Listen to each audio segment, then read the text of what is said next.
So what I remembered was feeling really light and free and seeing the panic in my doctor's eyes and the paramedics working on me and moving into a tunnel. And as I was moving into it, I heard very distinctly a voice say, "It's not your time. You have work to do and you're not alone." Wow. And with that, I just went right back into my body with this huge thud. And that never happened again. It would still be quite a bit of time for me to really heal and recover my health. When Julia Loggins was a young girl, the doctors told her parents that she would not live past 17 years old. Well, she's here on the Delicious Alignment podcast to let everyone know that she proved them all wrong. Julia Loggins, ex-wife of musician Kenny Loggins, is a vibrant 67 years young woman. And believe me when I say you are not going to believe that she's 67. As the author of the new book, Revolutionary Beauty, Julia shares about her long struggle with life-threatening asthma, crippling arthritis, and environmental allergies. She even tells me about her near-death experience where she found herself floating above her body. It was the first time she remembers actually being out of physical pain.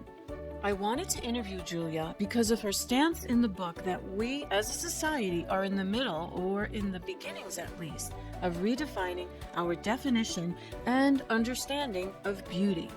Which is sort of ironic because for most of her life, Julia felt unattractive, having spent her childhood and teen years overcoming debilitating illnesses and, as a result, was in and out of hospitals. By the time she was in her teens, her organs were barely functioning, she had lost her hair, including her eyelashes and eyebrows. Thanks to the principles of the Bragg Healthy Lifestyle, Julia completely healed her mind and body.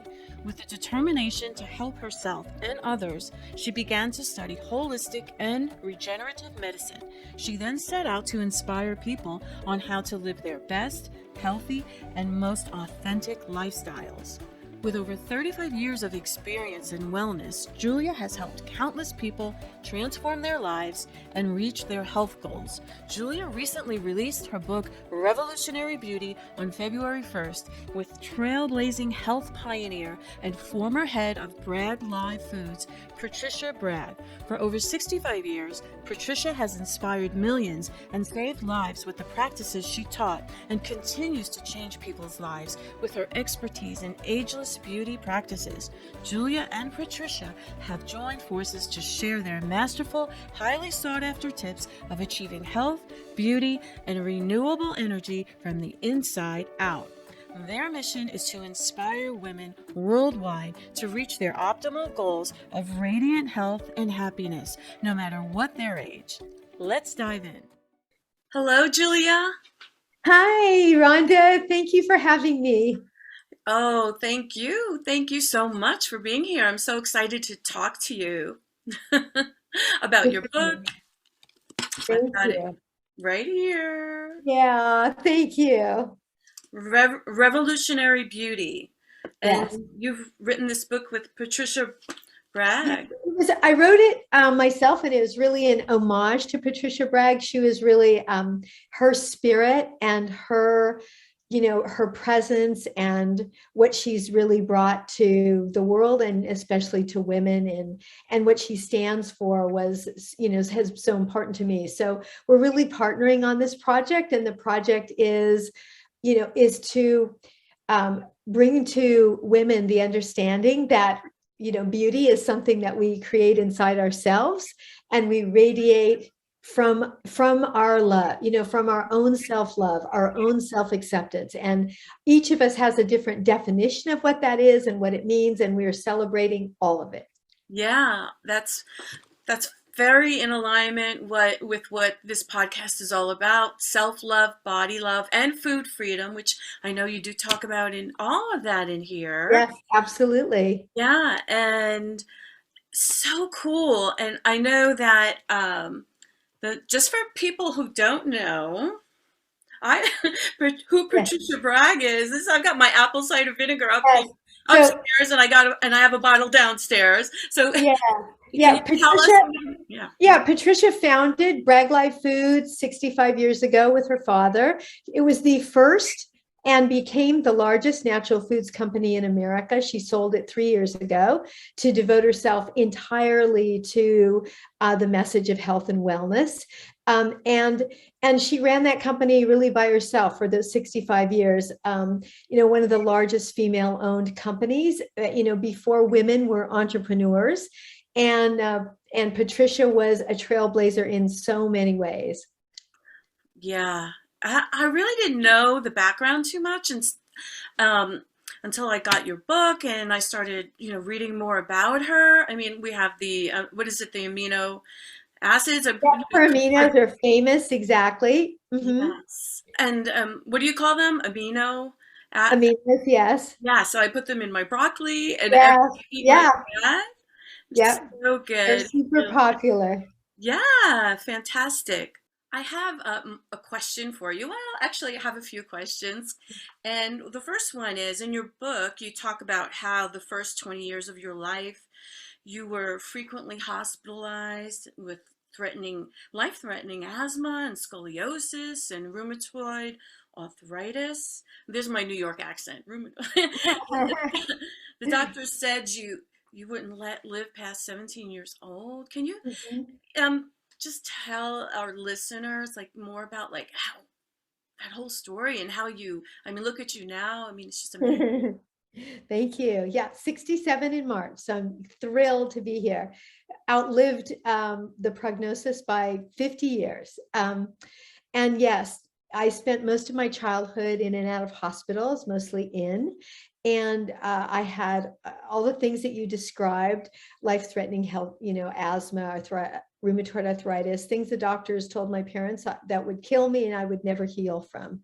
And I was sent to drug experimental programs all over the country. And one after another, my organs would fail. So by the time I was in my teens, I was really barely functioning, had lost my hair, my eyelashes, my eyebrows. And we found a medical doctor who had been mentored by Patricia's father, Paul Bragg, in the understanding of natural, whole, organic foods. So when he met me and he gave me a prescription to eat only whole organic foods, no sugar, wheat, dairy, or any preservatives. I had a lot of allergies, so I was only eating 5 or 6 foods, but that was the beginning of really turning my health around. He really understood that the chemicals, and there was a lot of stress and trauma in my life. I'm a sexual abuse and trauma survivor, as maybe some people in your audience are as well. I had 3 near-death experiences, and my very last near-death experience was in his office, where I'd had an allergic reaction, an anaphylactic reaction, and I remember it extremely vividly. I was above my body, and it was, what was really dramatic about it for me is that it was probably the first time I can remember being out of pain, because my body was in a lot of pain all the time. So what I remembered was feeling really light and free, and seeing the panic in my doctor's eyes, and the paramedics working on me, and moving into a tunnel. And as I was moving into it, I heard very distinctly a voice say, "It's not your time. You have work to do, and you're not alone."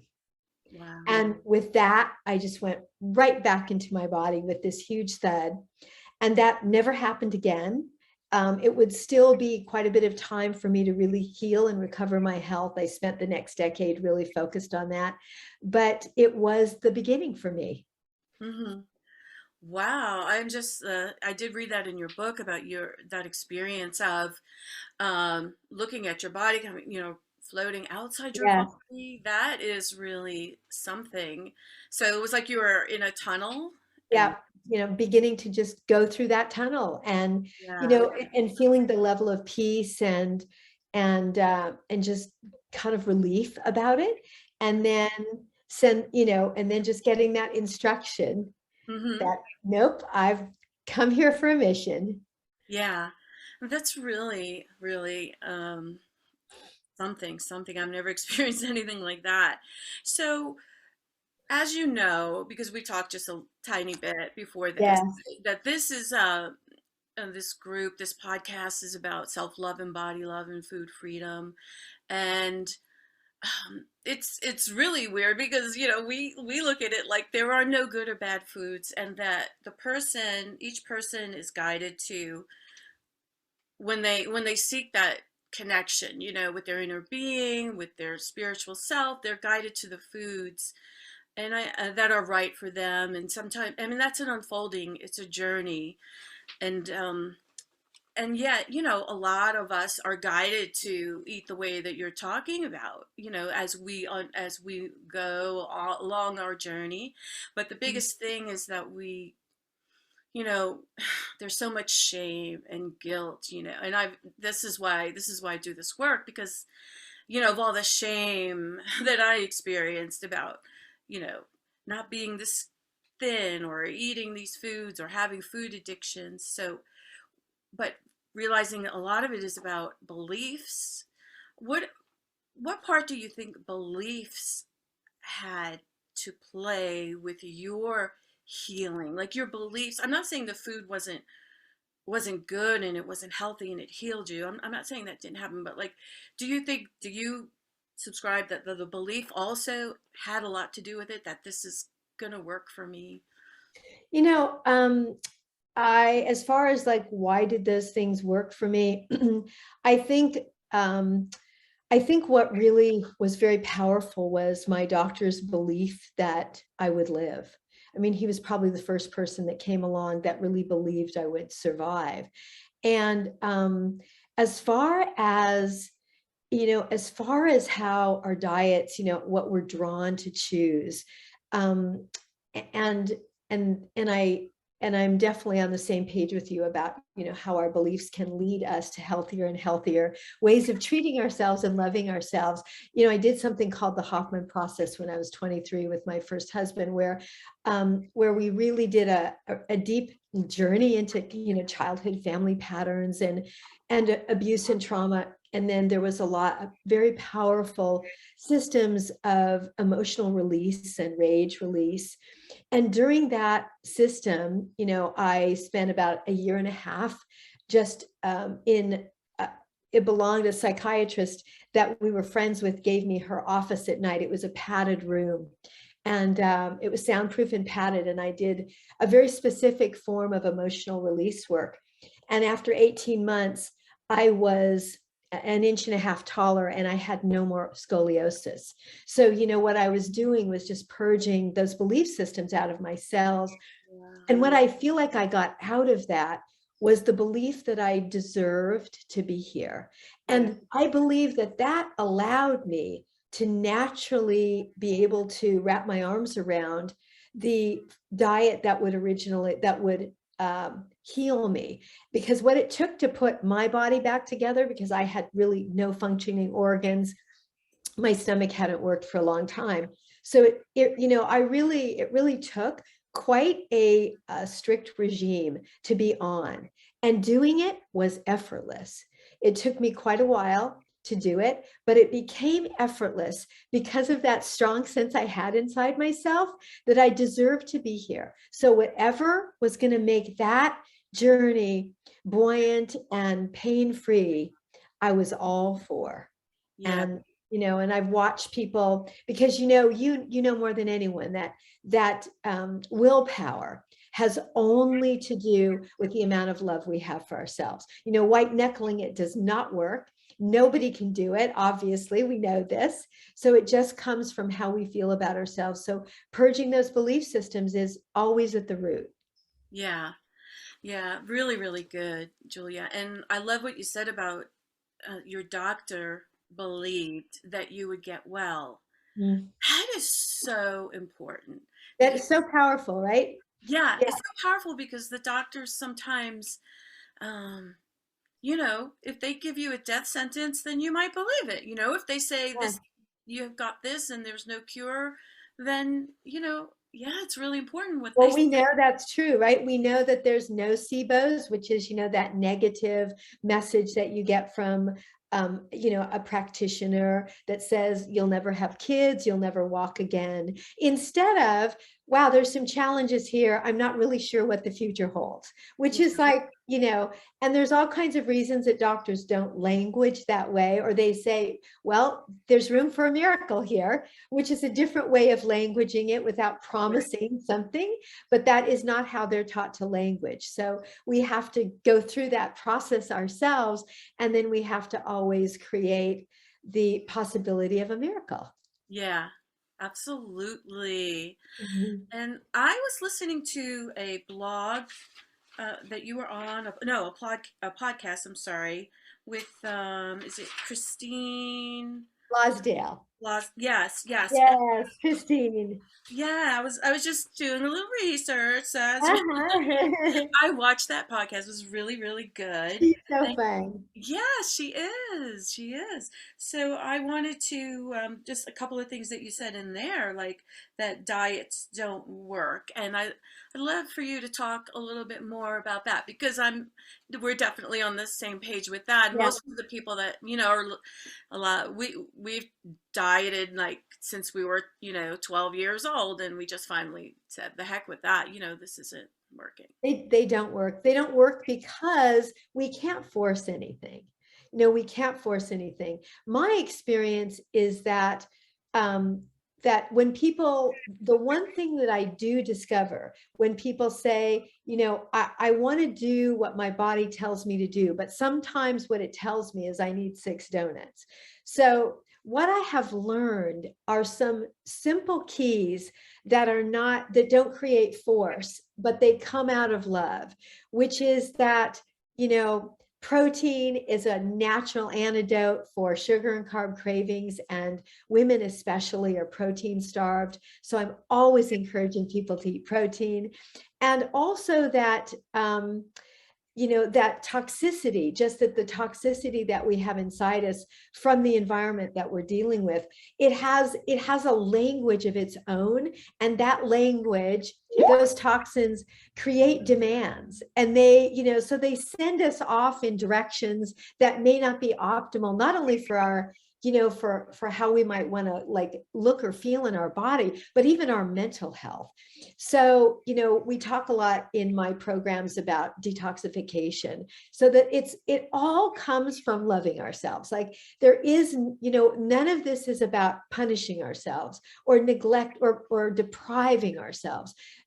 It's all comes from a place of love and understanding how the body works, and what we can do from a place of love to allow ourselves to more naturally make optimal choices. Yeah, yeah, and like that speaks to me. Like have some more protein, and I think I'm like kind of I'm there like at that place like ooh.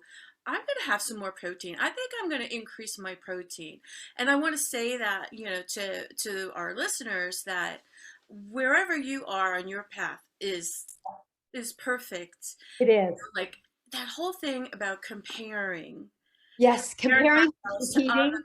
others. Yes. Go ahead, take it, Julia.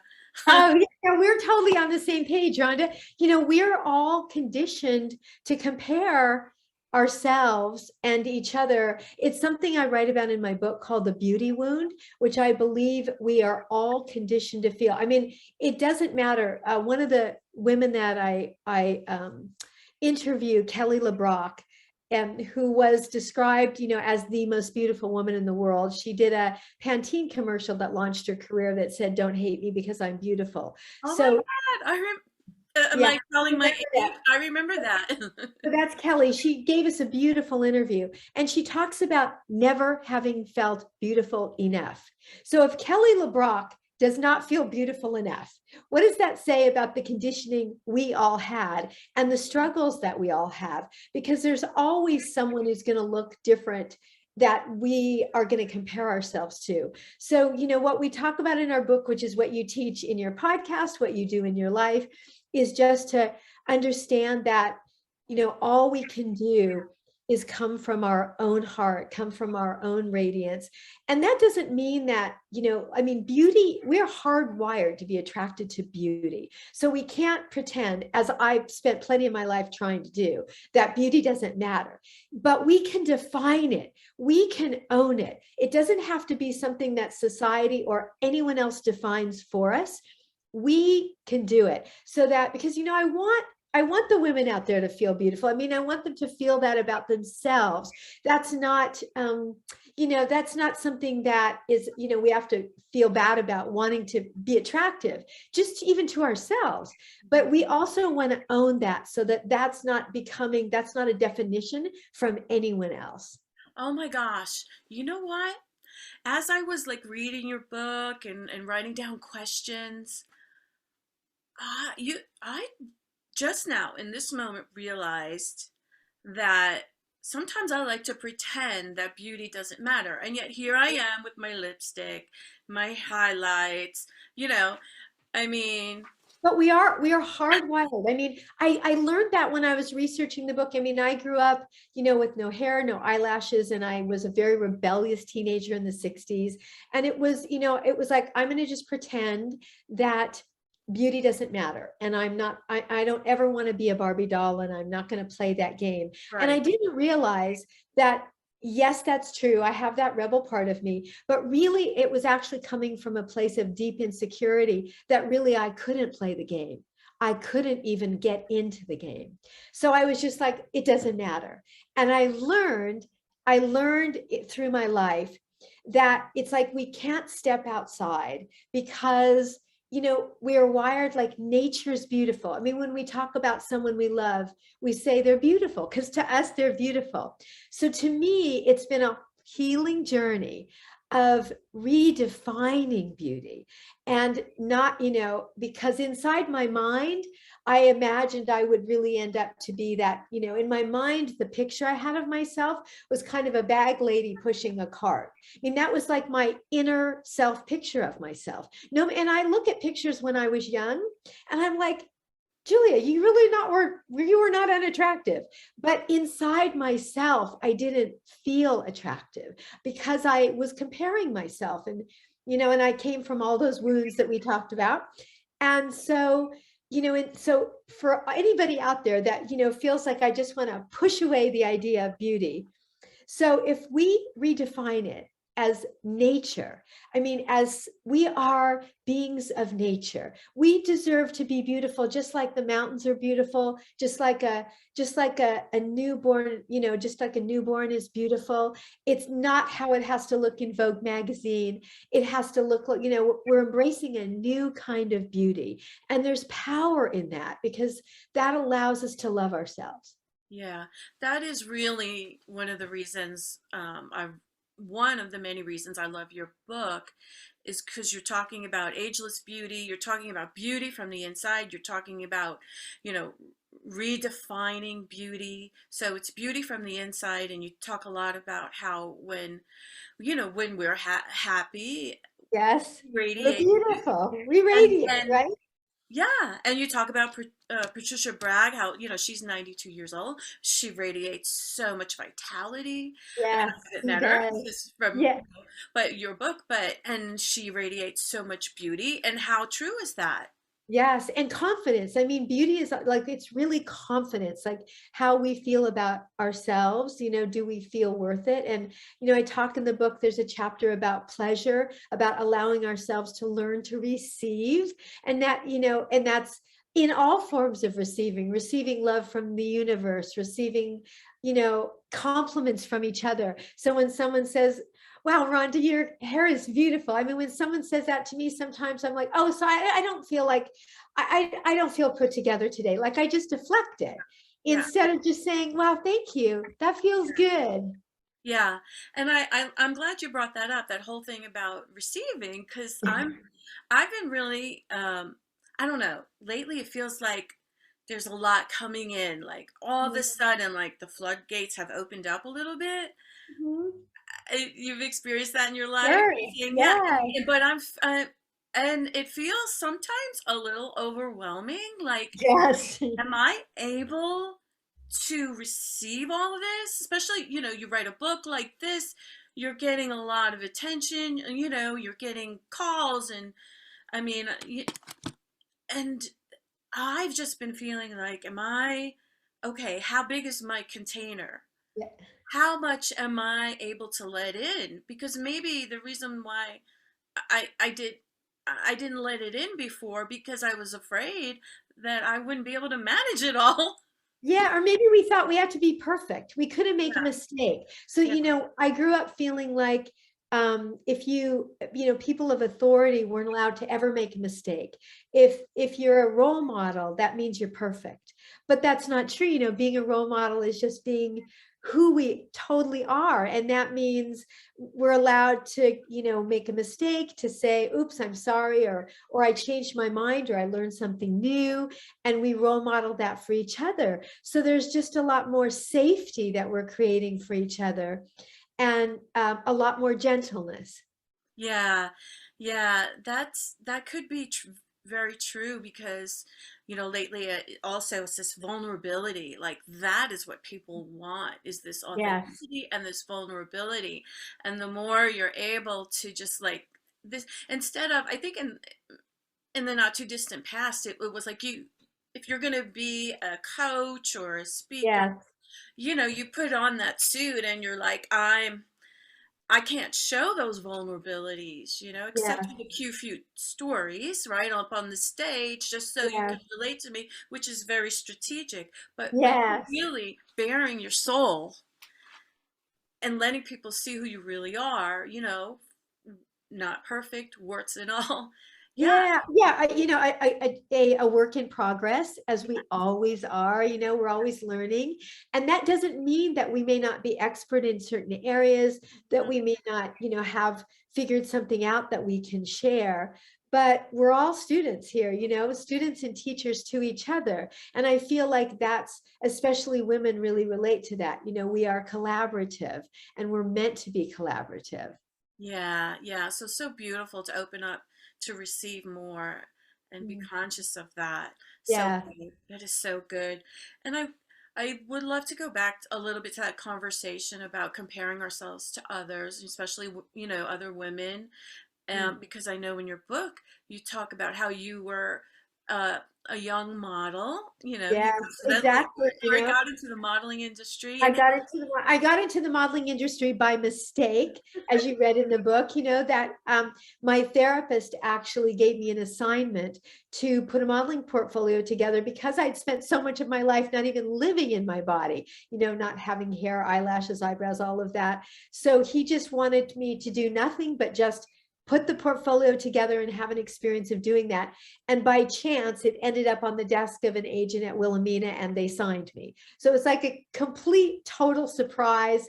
And I ended up in the world of women who had been, primping and pampering themselves, and, growing up in makeup, not in the, intensive care ward like where I grew up. And so, we were from very different worlds. And what I learned was that these exquisite supermodels were even more insecure than I was. And it was such an awakening. I mean, it was like, wow, this is astonishing that these women who are like physically perfect are totally trash talking themselves, and, backbiting each other.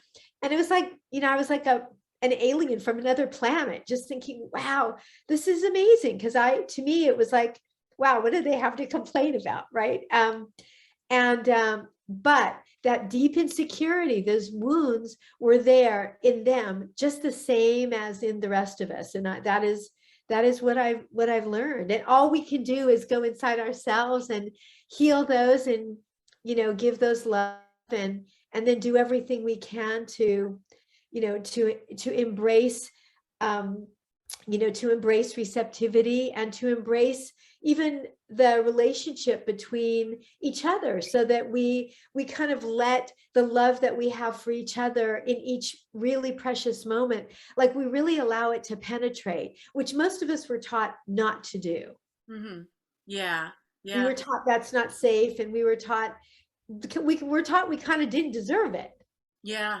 And that friendship and that total, like I'm in a Zoom group, right? Or we meet a Yes. week where it's mostly women and the support and the love, and it's just like, oh my God, oh my God. Yeah, it's And huge. It's very yeah, special. yeah, and while you were talking, it made me also think about, when I first started coaching, like on self-love and body love, and then I remember the first one of the, I mean, somebody came to me for coaching, and she's like this tall, thin, gorgeous blonde, and I'm like, I was so freaked out. I was so intimidated. I'm like, you know, I mean, I'm like size 14, short, whatever, but I love my body. I'm curvy and gorgeous. Hey, but, here she was, and I felt intimidated.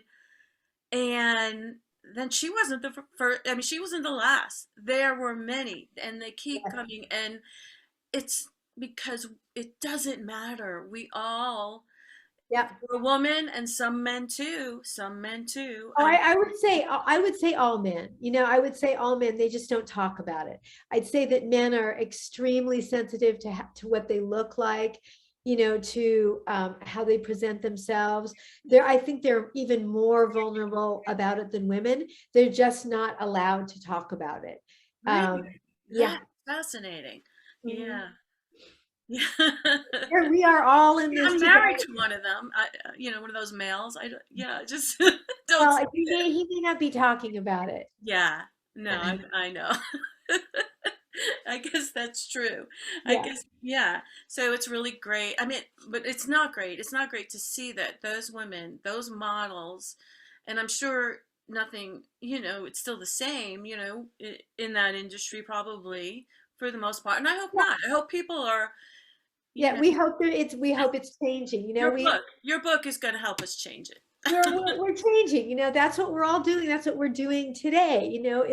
Is we are invoking a change.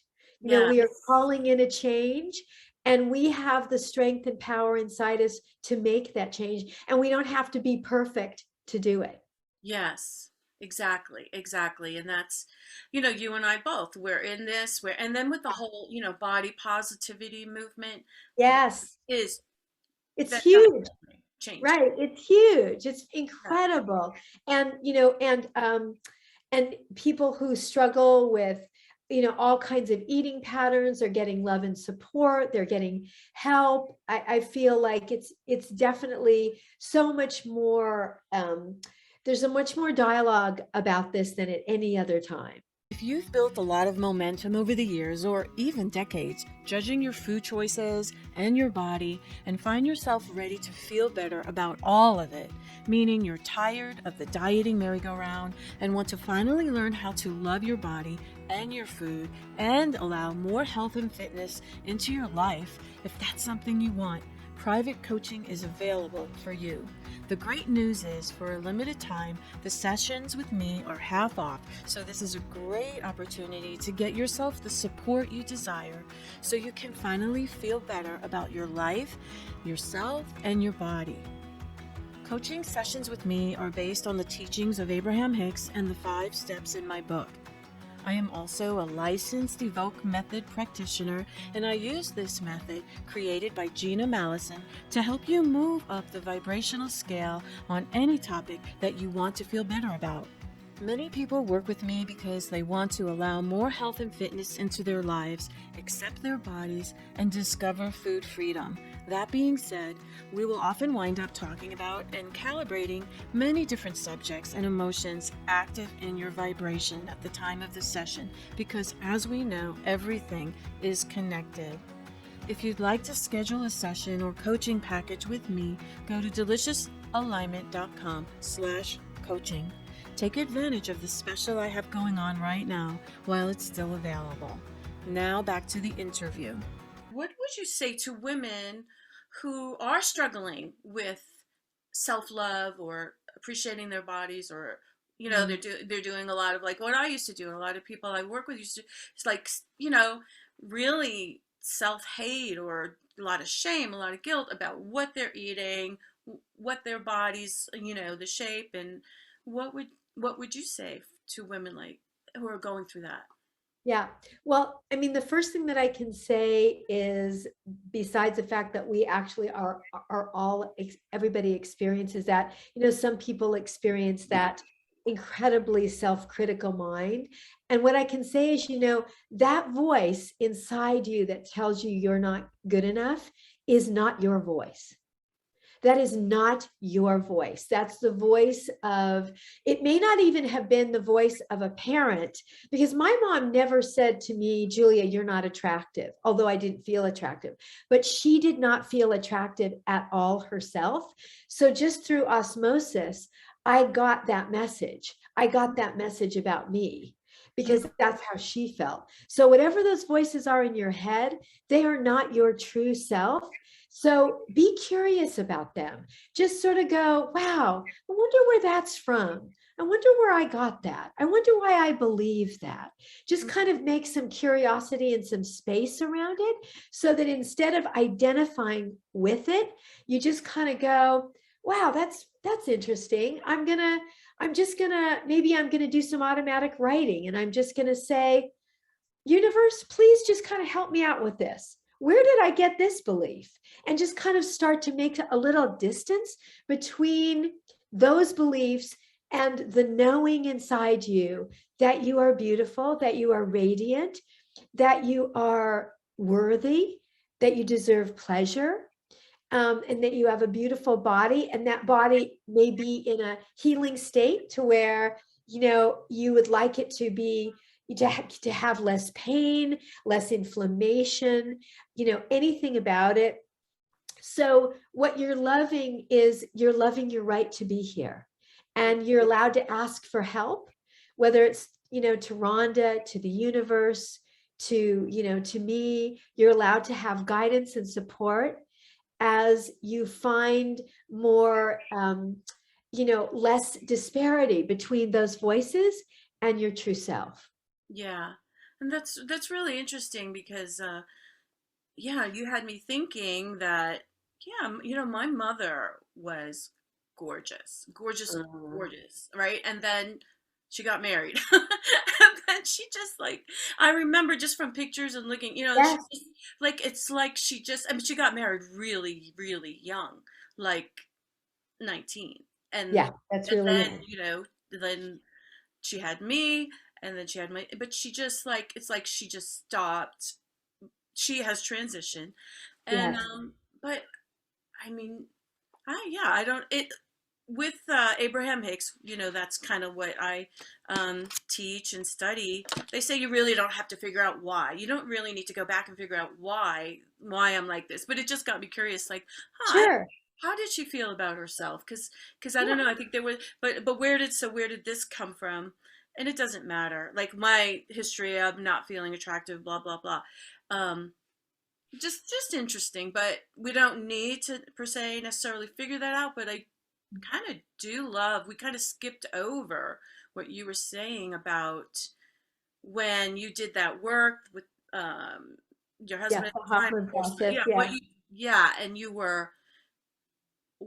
you came out an inch and a half taller, and your yeah, scoliosis was had gone, healed. Yeah, gone. and that is, purging those beliefs about who I was, about what my limitations were, about whether I had been told it or people just acted certain ways around me. And I held, we hold those wounds, in our body. I mean, we're not really allowed to express our pain or our heartbreak or our anger in the moment. So we just shove it all in there. Yeah, And, you know, and so, however we can give that expression, however we can allow ourselves to let it out, allows us to be freer. yeah. And how bad was your scoliosis? Because I just have. Yeah, I was pretty crippled. As I had very severe rheumatoid arthritis, And it's an autoimmune disease, so it was, not surprising that it came from the history I'd had and the history of autoimmune disease. I work with people all the time who have rheumatoid arthritis, and I've seen amazing things that heal. And it's a whole combination of things, a combination of, this kind of work we're doing, a combination of, really purging the toxicity that's really held in our cells, and purging that toxicity that we, and our beliefs are a toxin. I mean, they are a poison. And when we move those out, our body is releasing poison Yeah, and we can heal. releasing so much Yeah. resistance. However, you are guided to Yeah. release that resistance and, like Yeah. you say, toxicity. Yes, like Yes. However you're guided to do however it, you're guided whatever. to do it. Yeah, because that's the name of the game, and each person Yeah. finds their own tools. Yes, exactly. And we're all out here just saying, here's what worked for me. Here's what worked for my Yeah. clients. Here's my toolkit. Does any of it resonate? Maybe one thing will resonate. That's great. That's what we're doing. Does this feel true to you? Does this feel like it makes sense to you? If not, then, try this one and just see what lines up for you. I mean, and it may be different things at different moments in your life. And that's because we're all, there's things that awaken in different moments as well. So we're just offering choices. Yes, exactly. So tell me more about what you do and what you offer. I know your book is Revolutionary Beauty, and it's 7 transformative steps to ageless beauty with the Bragg Healthy Lifestyle, with a foreword by your ex-husband, Kenny. Yeah, he wrote a beautiful forward. I mean, it really just blew me away. It was just so touching. And he was the perfect person to write it because he'd really been there and really watched so much of my transformation and so much of, me grappling with all the things that we're talking about. Nothing like being married to a man that millions of women want to put you right into the hot seat, right? You Yeah. know, and a very powerful, powerful opportunity to heal. Well, before we go, then get into all of your, I want to tell people how to find you and Oh, thank you. what you So, do. thank you. So, people can, I have a clinic, a medical integrative clinic in Santa Barbara. And people, if they are here, they're welcome to come and visit me and work with me. We do all forms of healing here, detoxification. And I also have online classes where we talk about all the things you and I are talking about today. And we also meet, not only do I have video modules, but we meet live through Zoom once a week so that we can really be together.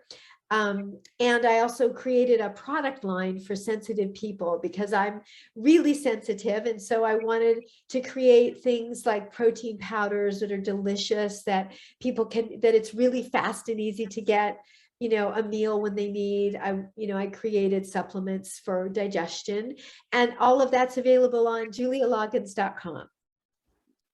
Yeah, I saw that. I was like, my goodness, she's got all these goodies here. Supplements. Yes, I've got all kinds of goodies. So, Yeah. I've got, and my books are available on Audible, on all the online sites. I think Amazon actually sold out of Revolutionary Beauty for the moment, but Barnes and Noble has it.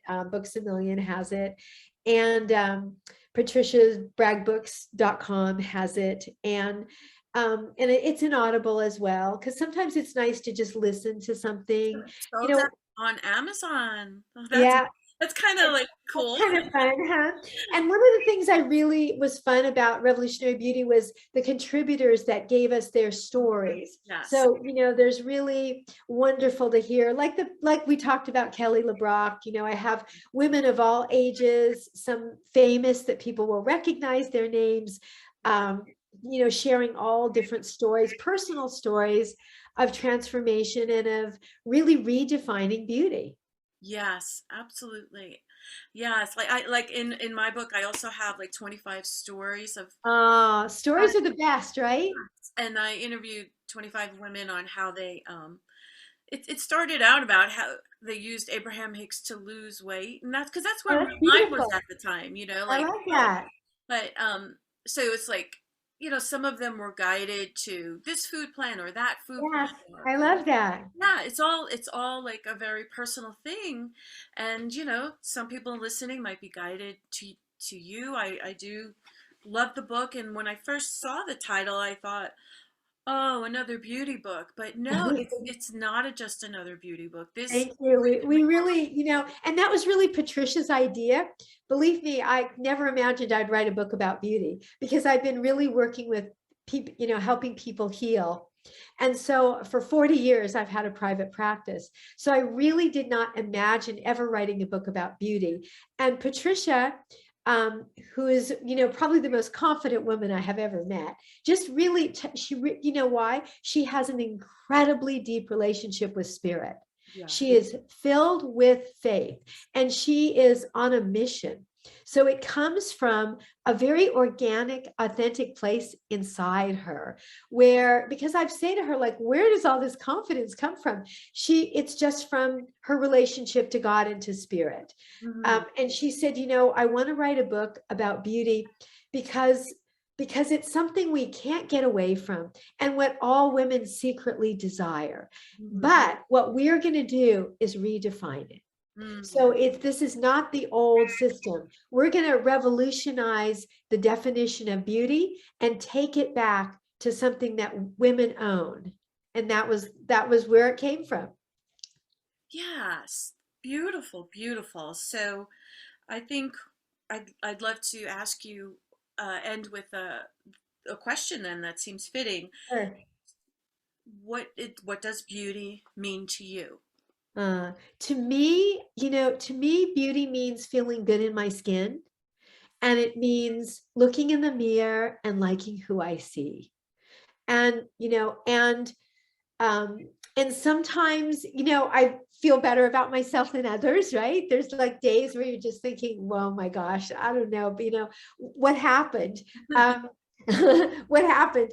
And on those days, I just remind myself, sometimes I'll ask for help, ask the universe, okay, I need some support today. I just need to feel some love today. I need to feel just kind of wrapped up. And then I remember, what I do in those moments is I remember to do something for someone who's in need. Because the minute I just do something, like I'll call a friend who's going through something, I will reach out to someone. And the minute I do that, I'm feeling good about myself and I'm feeling pretty, which is fascinating to think that those two things go together, right? Because I didn't do my makeup or fix my hair, but it made me feel good. It made me feel like I'm worthy. It made me feel like I have a reason to be here, even if what I did that day was just ask my girlfriend how her daughter's doing because her daughter's been sick Hmm. and does she need groceries, and it's just like boom, it's changed. Yes, absolutely. I think it takes you out of yourself when you just think, oh, Yeah. how can I be of service to somebody else? Yeah, what can I do? Okay, like a little thing. It's not like it has to be a huge thing. And I think it's also, I felt like I really wanted to bust that myth that there are people who don't struggle with these things, that we actually, all people are struggling with it. And, the more we talk about it, it just kind of releases the shame around it, and it releases the guilt that we've been conditioned to feel. And as well as feeling guilty if we feel pretty. It's like a no win we've been given. You feel guilty if you feel pretty and shame if you don't. So we just we can just everybody out there, we can just kind of do a group release of those feelings. Yeah. And Rhonda's here to guide you through exactly how to do that. But we really all deserve, not only do we deserve, we actually need to. I mean, this planet at this moment needs us to come into our self-love and our power and stand for ourselves and for each other. So it's not frivolous there's a mission here. And my mission is when women really love themselves, they don't allow themselves to be degraded in any way. They don't allow anything around them to be degraded. And right now, the planet needs us to fall in love with ourselves. So that's how I feel. It's not selfish. We have a mission, and I feel very called to that mission. Yeah. So well said. So well said, Julia. It's time to fall in love with ourselves and lead the way. Yes. Yeah, it's time. We've been conditioned to fall in love with everybody else except Mm-hmm. us. Mm-hmm. Yeah. So Valentine's Day is coming up, and this is a day to love ourselves. It's a new way of celebrating it, but I want to celebrate it like that. I mean, even if you have a partner, it doesn't really matter. It's still, we all know that, right? If we're not loving ourselves, it makes it pretty hard for anybody else to get through. Right. Yeah. So good. Oh my gosh. Thank you, Rhonda. Such a wonderful conversation. Thank you so much. You are really a light in the world, and it's a beautiful book. And again, it's Revolutionary Beauty, Julia Loggins with Patricia Bragg, and it's in the show notes. I'll put your website, Thank you. julialoggins.com. Is that correct? Yes, And so you could go there and see, contact her, or just learn Yep. more about her. Okay. Thank you so much. Thank you so, so much. It was just a gift to be here. Honor you. Thank you. I hope you enjoyed the interview with Julia Loggins. Here are the takeaways. 1. We are nature, and nature is beautiful, and therefore so are we. 2. Pretending that beauty doesn't matter doesn't work, because we all want to feel beautiful in our own unique way. 3. Beauty is something we create inside ourselves that we radiate outward from our own self-love and acceptance. 4. Our world is currently redefining what it means to be beautiful. 5. Our beliefs lead us to better and better ways of loving and treating ourselves. 6. Even supermodels struggle with loving and accepting their bodies. 7. Expanding your ability to receive more of what you want requires a sense of worthiness, not perfection. You don't have to be perfect to receive more. 8. Friendships are really good for you. 9. That voice inside you that tells you you're not good enough is not your voice. It could be your mother's voice or your father's, but it really doesn't matter whose voice it is. What matters is that you allow a new voice, the voice of your inner being, to help you remember who you really are. 10. Find the tools that help you connect with your true essence. And that's a wrap. I don't know about you, but I am inspired to embrace my own unique beauty. I hope you are too. You can learn more about Julia Loggins at her website at cleansingforenergy.com and get her book, Revolutionary Beauty, at Barnes & Noble or Amazon. And make sure to join us in the Delicious Alignment Facebook group at facebook.com/groups/Delicious Alignment. Say that 3 times fast. Please help me spread the word by telling your friends about this podcast. Share about it on your Instagram, post it on your Facebook, or text the link deliciousalignment.com/podcast to a friend who might be a match to our message and who might be wanting this information. I've got some wonderful guests coming up, so make sure to subscribe on Apple Podcasts or follow us on Spotify. If you do share this podcast episode on Instagram, please tag me at Delicious Alignment so I can say hi. Thank you again for listening. I appreciate you so much and love hearing how this podcast is making a difference in your life.